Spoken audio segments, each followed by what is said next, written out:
في حاجات لما بنسمعها نقول مستحيل تكون حقيقة، بس اللي هتحكي جدتكم النهاردة مش بس غريب، دي حكاية تشيب لها الراس وتحير كل الناس. يلا يا حبايب جدتكم نسمي بالله ونبدأ الحكاية. أهلا وسهلا بكل حبايبي. الحكاية النهاردة بعنوان اللي رجع من عالم تاني وسابق الزمن. كان في شاب اسمه آدم ساكن في قرية صغيرة جنب الجبل، عمره ما خرج براها ولا شاف الدنيا الكبيرة. في يوم من الأيام خرج يتمشى لوحده واختفى 3 أيام كاملة. الناس قلبوا عليه الدنيا وبعدين رجع.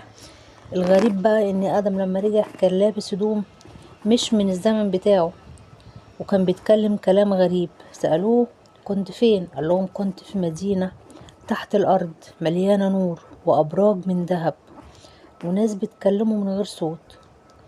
والناس افتكروا ان هو اتجنن، بس لما وصف المدينة كان فيها تفاصيل دقيقة عن المكان محدش يعرفها، ومفيش اي طريق آدم يعرفه يوصله. الغريب اكتر ان من وقتها كل ما يحكي حاجة من المستقبل بتحصل. وفي يوم آدم اختفى تاني ومحدش عرف راح فين، ولما رجع حكى حكايات اغرب من الغرائب، مش مجرد خرافات. يمكن في عوالم تانية حوالينا واحنا مش دريانين بيها، واللي هنستهون بيه ممكن يكون اكبر من خيالنا.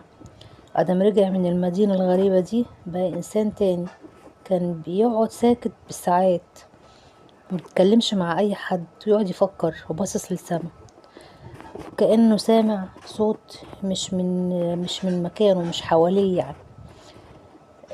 وفي يوم هو قاعد وسط اهل القرية فجأة قال الطوفان جاي، الطوفان جاي، لازم تبنوا اسوار حوالين البيوت. الناس بصت عليه وضحكت وقالوا منين يجي الطوفان واحنا في ارض ناشفة. وبعدها فعلا ب4 ايام حصلت عاصفة غريبة، مية نزلت من فوق الجبل وانفجرت العيون من الارض وفجرت نص القرية وغرقتها. الناس ساعتها صدقوا وبدأوا يسموه آدم المعجزة، لكن آدم كان بيقول دايما أنا مش معجزة، أنا بس شفت إيه جاي. ومن ليلة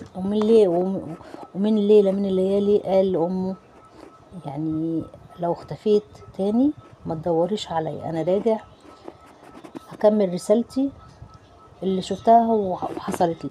وساب ورقة صغيرة مكتوب فيها العالم اللي تحتنا مش أسطورة وهنتقابل تاني بس مش هنا. واختفى، ولا شافوا حد ولا سمع عنه حاجة.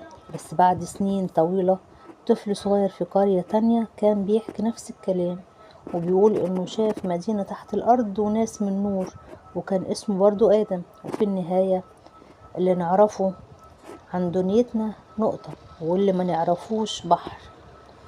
يمكن في أرواح بتتنقل وأسرار لسه ما اكتشفناهاش. حكايتي خلصت، بس الغرابة عمرها ما بتخلص. استنوني في حكاية أغرب من الخيال. ولو عجبتكم الحكاية اشتركوا في القناة وفعلوا الجرس ودوسوا لايك. كانت معاكم جدة ملك، وسلام يا حبايبي.